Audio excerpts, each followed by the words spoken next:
Sintonia da Tarde. E o entrevistado do dia. Muito boa tarde para você, ouvinte da Manhã, ou para você, internauta, boa tarde. Estamos iniciando o entrevistado do dia e, como tema hoje, principais orientações e cuidados com os animais domésticos. E a nossa convidada é a médica veterinária, a Raquel de Abreu. Raquel, seja bem-vinda, boa tarde. Boa tarde, muito obrigada, Moreira. E é importante a gente falar dos animais domésticos, né? O número de pessoas que adotam bichinhos de estimação tem crescido de maneira assim, exponencial nos lares brasileiros. Um dos fatores que tem estimulado esse interesse por animais domésticos ocorre principalmente da possibilidade de serem criados em espaços menores, né? Espaços reduzidos, apartamentos, né? Então, a Raquel, primeiramente, antes de adentrarmos aí a veterinária, vamos saber sobre a sua origem, sua formação, Raquel. Bom, então, eu me formei em medicina veterinária em 2020, lá em Matipó, na Univertix, e depois eu fiz meu mestrado em epidemiologia na Universidade Federal de Minas Gerais, defendi ano passado, e minha linha de pesquisa sempre foi voltada para doenças zoonóticas, com foco em leishmaniose, animais em situação de rua, acumulação de animais. A minha linha de trabalho mesmo é bem voltada para a saúde pública, para a saúde coletiva, e como que a saúde animal também impacta na saúde humana e ambiental. E você é de Ipanema, né? Isso, eu moro, na verdade, eu sou nascida em Diamantina, mas morei a vida inteira em Ipanema e me mudei para Manhuaçu ano passado para poder dar aula na faculdade aqui. Ô, Raquel, e como que nós podemos melhor definir assim, o que é a medicina veterinária? Então, eu sempre falo com os meus alunos, né, e com todo mundo que a veterinária ela é a única profissão que ela preza pela saúde única na sua integralidade. O termo saúde única, ele vem sido muito falado ultimamente, principalmente nesse pós-pandemia, nessa pós-Covid, porque a saúde única é a interlocução entre a saúde humana, a saúde animal e a saúde do meio ambiente. Então, elas precisam de estar em sinergia para realmente a gente ter essa saúde plena. E a veterinária, ela é a única profissão que realmente faz a interseção entre a saúde única. É o único profissional que está presente em todas as etapas da cadeia de produção. É o único profissional que ele preza diretamente, trabalha diretamente com a saúde humana, animal e ambiental. E a importância desse profissional, né? Exatamente. Tá ótimo. Agora, animais de estimação, logicamente, são leais, parceiros, brincalhões. Na realidade, podemos entender que esses bichinhos de 4 patas, eles ajudam a completar o lar, levando mais alegria a muitas famílias, não é? Exatamente. Inclusive, hoje, a gente vê esse termo de família multiespécie. Antigamente, até o início dos anos 2000, 2010, os animais eles tinham função de trabalho nas residências. Era o gato para comer o rato, o cachorro para tomar conta do terreiro. Hoje, a gente já vê uma nova relação das pessoas com os animais de estimação, com os cães, com os gatos, onde eles realmente fazem parte da família e é onde integra, e a gente tem esse termo, né, de família multiespécie. Vou falar em termo, qual é o melhor? Pet ou animal doméstico? Acho que os dois, né? Dá pra gente usar. Bem próximos, né? Bem próximo. Sim. Agora, não podemos confundir animal de estimação com brinquedos, né? Tem alguns pais que adquirem o cão, o gato, que seja, para que o filho possa brincar. Esse é o entendimento do pai. Aí pode estar o erro, né? Exatamente. As pessoas têm que entender que o animal ele é uma responsabilidade jurídica, inclusive, né? Ninguém é obrigado a ter um animal de estimação, mas a partir do momento que essa pessoa tem um animal, ela é responsável por ele a vida toda. E esse animal ele vai viver por, no mínimo, 10 anos. Ele precisa de cuidados mínimos, básicos, né? De saúde, né? Relacionado à vacina, vermifugação. Então, as pessoas têm que ter isso em mente. O animal, ele é um ser, pensando nos cães e gatos, ele é um ser completamente dependente do ser humano. É a responsabilidade de promover o bem-estar desse animal, né? Exatamente. Tá. Ô, Raquel, agora sobre os cuidados, né, que você começou a citar aí, é importante que a família, então, ofereça um ambiente limpo e higienizado, né? Exatamente. Isso entra, inclusive, nas liberdades do bem-estar animal, que é livre de fome e sede, livre de medo e angústia, livre do terror psicológico, né? O animal poder expressar realmente o seu comportamento animal. Então, assim, gato mia, cachorro late, o animal, ele tem que... Pessoas falam, né? Então, eles se comunicam dessa forma e eles têm que poder expressar realmente o seu comportamento natural. E quando a gente fala nessa questão, um ambiente limpo e higienizado, a gente fala dessa questão, né, desse cuidado também de acompanhar mais o animal de perto, né? Exatamente, exatamente. Permitir, né, que o animal viva em um ambiente, até porque isso relaciona diretamente também com a nossa saúde, né? Deixar um animal um ambiente higienizado, em um ambiente arejado. Agora, quanto a esse local também, as adaptações necessárias para a segurança desse animal. Sim. Então, tem muitas pessoas que falam que não tem animal de estimação, às vezes, porque não tem espaço, né? Uma coisa que a gente vê muito.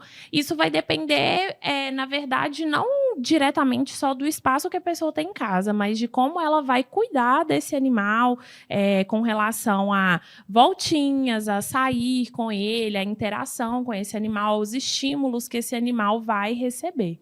E a questão também dessa segurança, a gente observa, por exemplo, deixou a porta aberta, uma tendência o animal querer sair, né? Então, ficar atento quanto a isso. Exatamente. Né? E também, quando sair com o animal, sempre estar acompanhado. Por exemplo, essa questão de animais em situação de rua, que a gente vê muito em todo lugar, né? Acho que todo mundo fala, nossa, tem muito cachorro na rua, tem que dar um jeito nisso.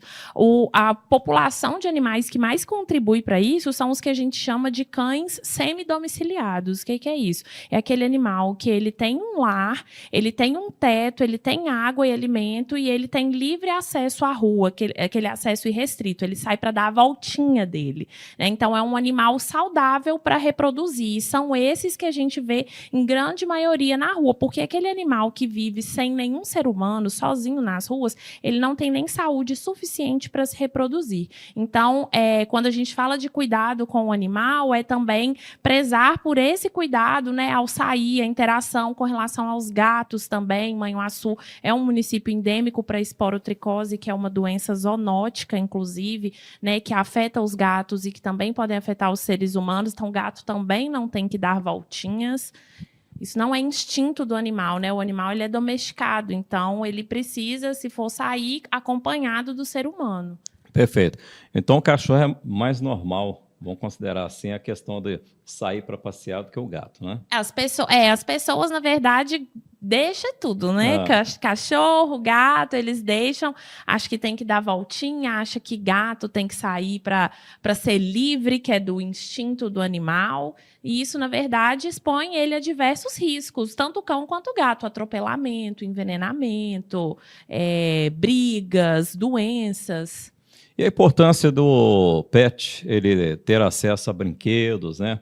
Essa interação, qual que é a importância em termos da saúde desse animal, ele poder brincar também? Então, isso também é bem importante, porque o animal ele precisa de estímulos, não é simplesmente você ter e pronto, acabou. Então, cada raça de animal e cada animal, até mesmo dentro da mesma raça, tem a sua própria personalidade. Mas a partir do momento que a pessoa ela adquire um animal, seja através de doação ou de compra, ela tem que entender a personalidade e aquela raça. Se é um animal, por exemplo, de pastoreio, como um Border Collie, um Blue Heeler, são cães que demandam muito mais energia e espaço, né? Se a pessoa vai adquirir, por exemplo, um Shih Tzu, um Lulu da Pomerânia, esse animal ele também vai demandar uma atenção específica. Todos os animais eles têm que gastar energia. Sintonia da Tarde, com Moreira Lopes.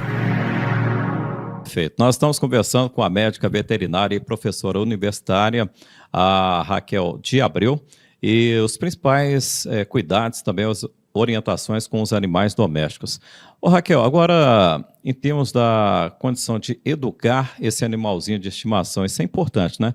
Local de fazer as necessidades, evitar ficar latindo o tempo todo, né? Orientar e educar mais, né? Exatamente. Se o animal está latindo em excesso, é porque algum problema está acontecendo. Alguma coisa ele está tentando comunicar. Nenhum animal vai latir em excesso. É uma forma de expressar, assim como abanar o rabo, assim como movimentar as orelhas. Mas se está acontecendo em excesso, isso precisa ser investigado. Esse animal ele pode estar estressado, ele pode estar com dor. Existem N fatores. Raquel, agora a questão da perda de pelos, né? Também o animal está muito prostrado, falta de apetite. Isso aí pode ser alguns sintomas que podem entender sinais de doença, não é? Sim, são sintomas bem inespecíficos que podem estar relacionados a literalmente qualquer doença, qualquer problema. E é bom ficar atento, né? Exatamente. Sempre ter um acompanhamento veterinário é fundamental. Agora, a gente observa que esse mercado ele cresceu né, de uma forma assim, muito interessante, o mercado envolvendo o pet.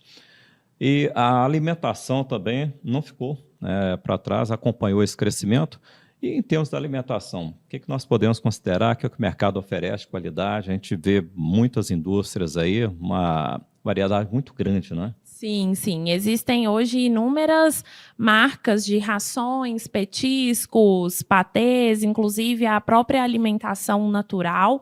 A alimentação natural é uma alimentação prescrita por um nutricionista veterinário, direcionada à necessidade daquele animal, com alimentos realmente naturais, carnes e outras oleaginosas, verduras, grãos, mas isso sempre prescrito por um veterinário. Hoje existem várias formas, né, de alimentar o animal e é sempre prezar para a realidade daquele cão. Então, se é um filhote, dá uma ração de filhote. Se é um idoso, uma ração para idoso. Se o animal está obeso, tem ração light. Então, hoje existem rações terapêuticas, que é o que a gente chama, para praticamente tudo. Isso é importante, né? Porque antes dava a ideia que o animal era você fazia comida que sobrava, você dava para o animal. Antigamente era assim mesmo. E a realidade é outra, né? Exatamente. Hoje. Até porque o animal não pode comer a mesma comida que a gente come.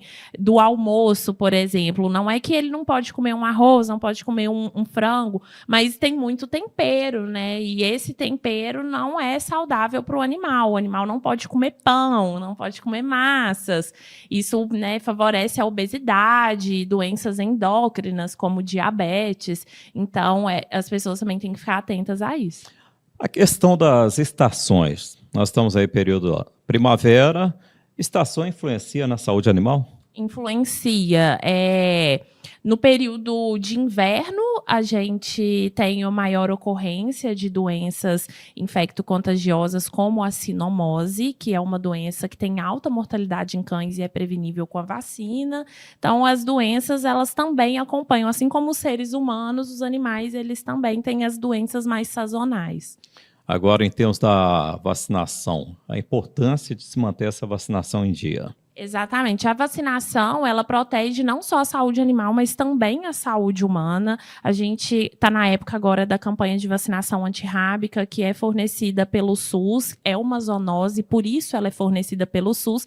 E a gente tem também aquela conhecida vacina múltipla, importada, tem até a diferença entre a vacina importada e a nacional. As pessoas sempre perguntam qual é a diferença entre elas.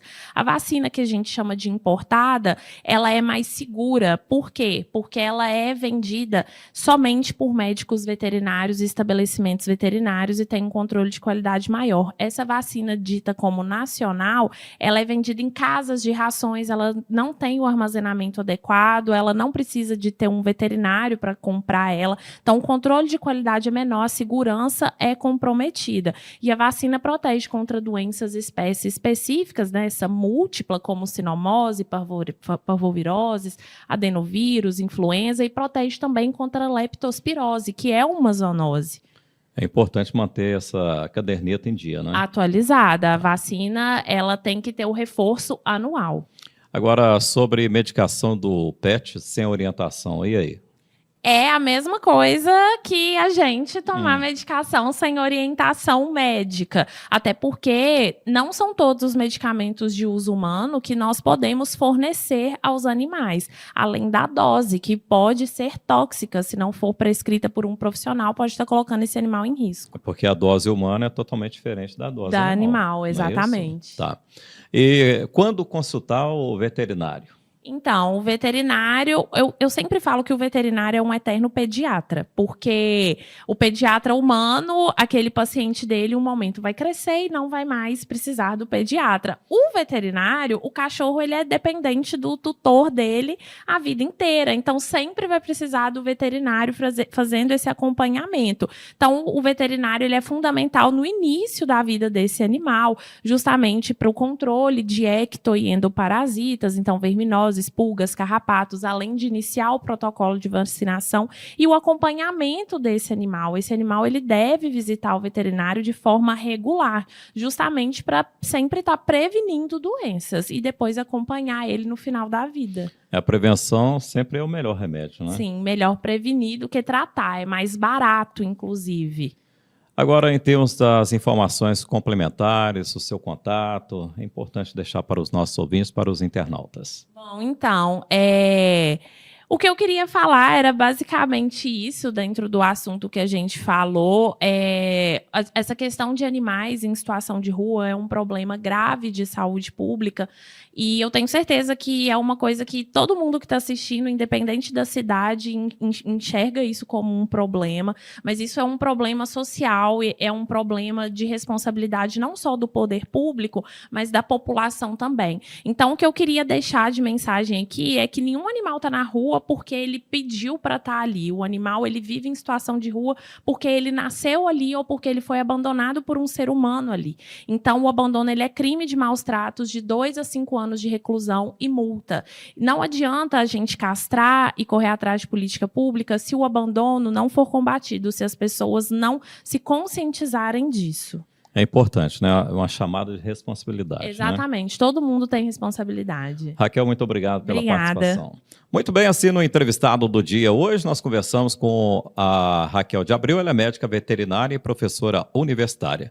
E nós trouxemos como tema principais orientações, cuidados com os animais domésticos. Para você, ouvinte da Manhã, eu sou para você, internauta, uma excelente tarde. Sintonia da Tarde. E o entrevistado do dia.